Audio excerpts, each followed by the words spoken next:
आप सभी को आपके अपने परिवार बिना एकेडमी ऑफिशियल में बहुत बहुत स्वागत है। तो आज के इस नए सेशन में मैं इस चीज़ पे चर्चा करने जा रहे हैं कि साल में चूंकि 2 बार जो केंद्र सरकार ने डीए और या डीए या डीआर की बढ़ोतरी की अनाउंसमेंट करती है, जिसके कारण वो केंद्र सरकार के सारे इम्प्लॉय पर भी इम्प्लीमेंट होता है और उसी को देखा करके आपके स्टेट गवर्नमेंट भी इम्प्लीमेंट करती है। लेकिन अभी तक जो है केंद्र सरकार ने जनवरी 2025 के लिए अनाउंसमेंट नहीं की है कि डी और डीआर वृद्धि क्यों नहीं। आखिर इसका कारण क्या है? डीए और डीआर जो अगर वृद्धि होती है वो किस चीज पे डिपेंड करता है, इन सारी चीजों को आज आज के इस नए सेशन में जानेंगे। वीडियो को बीच में नहीं छोड़िएगा और हमारी वीडियो अच्छी लगे तो चैनल को सब्सक्राइब करना नहीं भूलिएगा। देखिए होता क्या है एक्चुअल कि एक यहाँ पे आपके थंबनेल में यहाँ पे इस चीजों को देख रहे होंगे कि यहाँ पे इस चीज़ों को देखो कि AICPIN लिखा हुआ है, AICPI। इसमें होता क्या, देखिए ये लेबर ब्यूरो है, यहीं पे देखिए ये all India CPI general index जो यह लास्ट 12 मंथ्स का डाटा है। अगर इसी चीज़ को अगर हम जाएंगे तो देखिए AICPIN का पूरा नाम होता है all India consumer price index number है, जिसे हिंदी में अखिल भारतीय उपभोक्ता मूल्य सूचकांक संख्या कहा जाता है। यह जो सूचकांक है देश के औद्योगिक श्रमिकों के लिए महंगाई दर को मापने का एक महत्वपूर्ण उपकरण है। ये कौन जारी करता है? तो देखिए ये जारी करता है labour bureau, ministry of labour and employment, government of India के द्वारा। इन गवर्नमेंट ऑफ इंडिया का आपका एक विभाग है ministry of labour and employment, उसी का जो लेबर ब्यूरो है AICPI रिपोर्ट, यानी AICPI का मतलब all India consumer price index number, जिसको हिंदी में अखिल भारतीय उपभोक्ता मूल्य सूचकांक संख्या कहते हैं। तो ये जारी करती है श्रम और रोजगार मंत्रालय के अधीन श्रम ब्यूरो द्वारा इसे मासिक आधार पर प्रकाशित किया जाता है। AICPIN का उपयोग महंगाई भत्ते की गणना में किया जाता है, जो सरकारी कर्मचारियों और पेंशन भोगियों के वेतन में महंगाई के प्रभाव को समायोजित करने के लिए किया जाता है। आगे देखेंगे AICPN जो औद्योगिक श्रमिकों के महंगाई का मापदंड होता है, इसे श्रम ब्यूरो भारत सरकार हर महीने जारी करता है।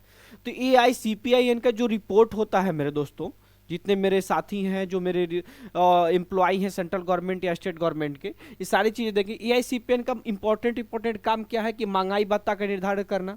दूसरा क्या है, वेतन में संशोधन करना। जब आपकी डीए डीआरनेस रिलीफ बढ़ेगी तो कहीं ना कहीं आपकी वेतन में भी वृद्धि होगी।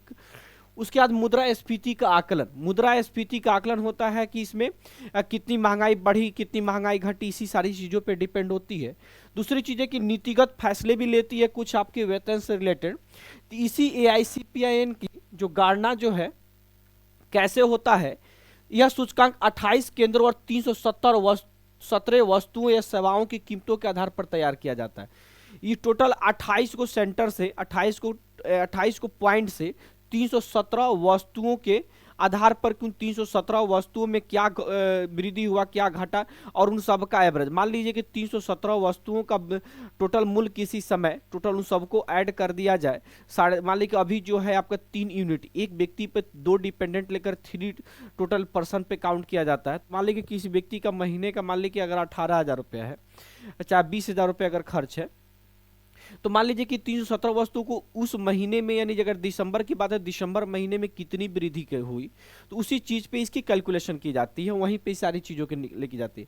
इसमें खाद्य पदार्थ, ईंधन, मकान का किराया, कपड़े, शिक्षा और स्वास्थ्य जैसी चीजें शामिल होती है। श्रम ब्यूरो हर महीने बाजार से डाटा इकट्ठा करके इसकी गणना करता है। क्लियर? अगर आप किसी विशेष महीने के, चलिए आगे देखते हैं। अब देखिए इसी तरीके का रिपोर्ट होता है, अगर देखेंगे यहाँ पे तो इसी तरीके का यहाँ पे रिपोर्ट होता है ये। अगर देखेंगे यहाँ पे देखिए ये आंध्र प्रदेश है, देखिए गुंटूर, नेल्लौर, विशाखापट्टनम। तो टोटल अगर आप देख रहे हैं तो यहाँ पे टोटल 28 गो सेंटर से 28 गो जगहों से पूरे भारत में टोटल 28 शहरों से ये कैलकुलेशन यहाँ पे इकट्ठा किया जाता है, सारा डाटा इकट्ठा किया जाता है और टोटल 317 वस्तुओं का मूल्य का औसत निकाला जाता है। तो अब देखा जाता है कि ऑल इंडिया इंडेक्स कितना होगा। तो देखेंगे ये अक्टूबर का है और ये नवंबर 2024 का है। 144.5 144.5 ये क्या है, AICPIN। अब मान लीजिए कि जरा हम चलते हैं, देखिए इस चीजों को लेकर के आपको सीधे मैं यहाँ पे साइड पे लेके चलता हूँ। यहाँ देखिए अगर हम बात करते हैं तो देखिए यही जो है आपका AICPIN AICPIN यही विभाग जारी करता है, देखिए ministry of labour and employment, government of India, labour bureau का। अगर हम देखते हैं कि देखिए देखिए यहाँ पे सारी देखिए जनवरी 2019 से लेकर के कंप्लीट आपका है यहाँ तक, अगर आपको दिया होगा, देखेंगे यहाँ पे देखिए, अगर यहाँ पे दिया होगा, देखिए यहाँ पे जुलाई 2024 का देखिए यहाँ पे AICPIN जो दिया है 142.7, 142, जिसके कारण आपका जो है आपका 53.64 आपका हो जाना चाहिए। कितना होना चाहिए डीए, जो अभी 53% चल रहा है, तो अगर 142.7 हुआ 53.64, अगर 142.6 बढ़ा अगस्त में, देखिए इसमें मात्र जो है 0.5 इंक्रीमेंट हुआ। सितंबर 2024 में देखेंगे तो यहाँ पे 437, यहाँ पे 0.7 इंक्रीमेंट हुआ। अक्टूबर 2024 में देखेंगे यहाँ पे बढ़ा कितना, 143, 75, 12, 1.2 बढ़ा। नवंबर 2024 में देखिए कुछ नहीं वृद्धि हुआ और इतना ही पे रह गया, सारी चीजें यहीं तक क्लियर हो गया।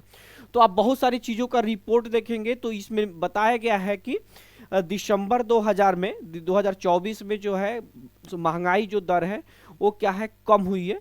कहीं ना जो रिकॉर्ड जो 4-5 महीनों का सबसे न्यूनतम जो महंगाई दर है, बहुत सारी चीज़ों का आप रिपोर्ट भी देखेंगे तो वहाँ पे चीज़ें बताई जाएगी। तो मान लीजिए कि अगर आपकी रिपोर्ट जो है अगर 144.5 न हो करके भी अगर यहाँ पे मानता हूँ मैं कि ये 144 मान लीजिए थोड़ी कम भी हो जाती है महंगाई, तो अगर 144 भी रहता है तो आपका महंगाई दर यहाँ पे कितना, अगर डियरनेस अलाउंस कितना जा रहा है, देखिए 56.02 जा रहा है। कितना जा रहा है, 56.02, यानी कम से कम 3% डीए और डियरनेस अलाउंस बढ़ना चाहिए आपका।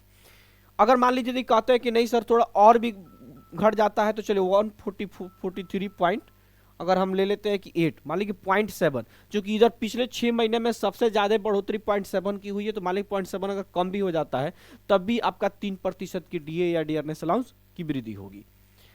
तो इस प्रकार जो है डीए और डियरनेस अलाउंस, डियरनेस रिलीफ और डियरनेस अलाउंस की कैलकुलेशन की जाती है। केंद्र सरकार इसी डाटा को देखती है।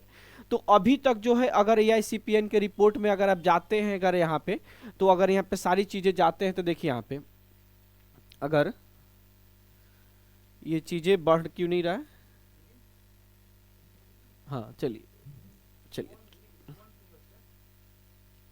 थोड़ा सा जो है देखिए, अगर हम यहाँ पे देख रहे होंगे तो यहाँ पे जो है अभी तक अगर इस चीजों को दे रखा है, अगर यहाँ पे हम रीड मोर करते हैं तो देखिए अभी तक जो है सिर्फ और सिर्फ अक्टूबर नवंबर तक का ही दे रखा है। देखिए यहाँ पे देखिए सिर्फ लास्ट जो है आपका नवंबर 2024 का ही है, लास्ट जो है नवंबर 2024 का, दिसंबर का ये जो है AICPN जारी ही नहीं किया गया है। और जब तक AICPN नंबर जो है जारी नहीं किया जाता है दिसंबर 2024 का, तब तक केंद्र सरकार जो है डीए या डियरनेस रिलीफ का जो है अनाउंसमेंट नहीं कर सकती है।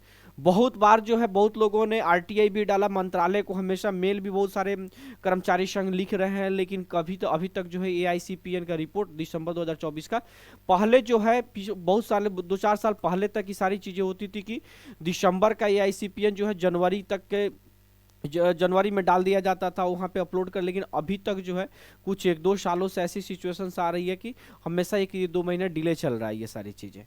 तो जब तक ये AICPN का रिपोर्ट अगर आ जाती है तो आपका डीए डियरनेस अलाउंस की घोषणा हो जाएगी, और अभी तक जो है घोषणा नहीं हुआ है, तो आप इंतजार करें जब तक AICPN आ जाता है, उसके बाद ही आपके डियरनेस या डीए में वृद्धि होगी। तब तक आज की इस वीडियो के लिए इतना ही।